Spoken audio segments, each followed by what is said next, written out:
యువతకి మనకి work from home నుంచి ఉమ్మడి ఆఫీసులు ఉండేలాగా మీరు ఎక్కడ కూర్చున్నా సరే అక్కడ ఎవరైనా కూర్చొని ఆఫీసులు ఏర్పాటు చేసుకుని వర్క్ ఫ్రం హోమ్ కొరకు ప్రతి మండలం జిల్లా కేంద్రాల్లో వర్క్ స్టేషన్స్ ఏర్పాటు చేసే కూటమి ప్రభుత్వం. అలాగే ప్రతి ఇంటికి రక్షిత మంచినీరు, గ్రామాల నుంచి మండల కేంద్రాలకి జిల్లా కేంద్రాలకి రోడ్ల నిర్మాణం, అలాగే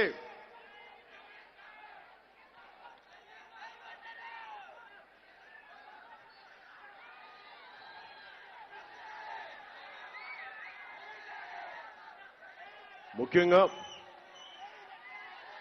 హరీష్ గారు ఉన్నారు. మన అంబేద్కర్ కోనసీమ జిల్లాని పార్లమెంట్ అభ్యర్థిగా పోటీ చేస్తున్నారు. నేను చంద్రబాబు గారు ఒకటే మాట్లాడుకున్నాం. ఎన్ని బలమైన మనకి వాగ్దానాలు ఇచ్చినా మనం బలోపేతం చేయాల్సింది వ్యవస్థల్ని బలోపేతం చేయాలి. పోలీస్, రెవెన్యూ, అన్ని రకాల పౌర సరఫరాల వ్యవస్థని వైఎస్ జగన్ ఏం చేశారు?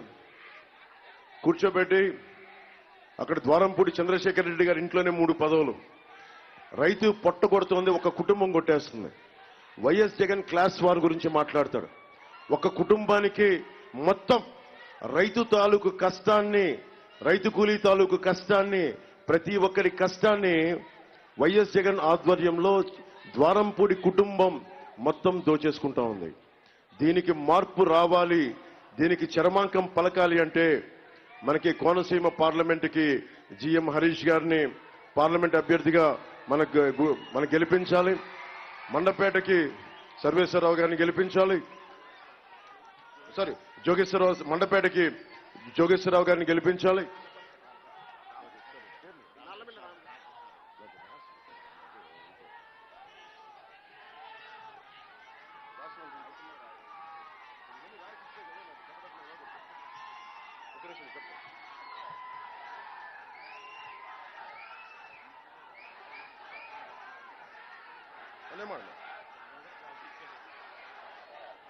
ఇక్కడ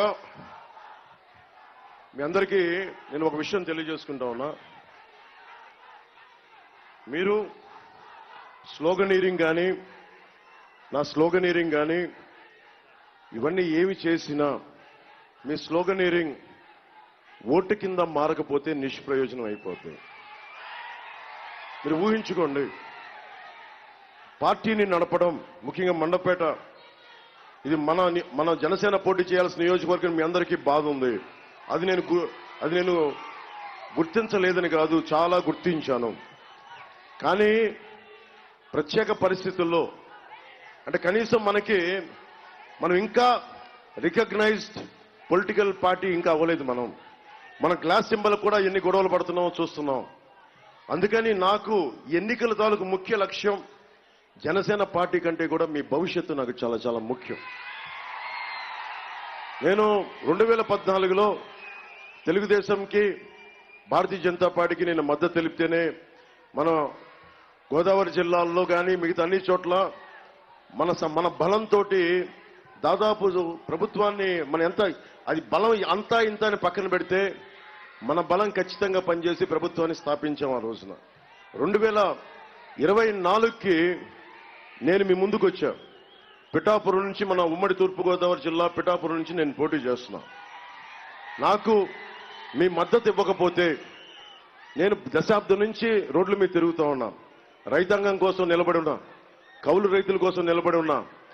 నాలాంటి వాడు ఉంటే ఏం జరుగుద్ది అంటే, జోగేశ్వరరావు గారి లాంటి వాళ్ళతోటి, హరీష్ గారితోటి, వేదిక మీద ఉన్న రామకృష్ణారెడ్డి గారి లాంటి నాయకులతోటి, ప్రతి ఒక్కరితోటి, మన బండారు శ్రీనివాస్ గారితో, బండారు సత్యానందం గారితో, ఎవరితోనైనా సరే మీ గొంతు నేను వినిపిస్తాను.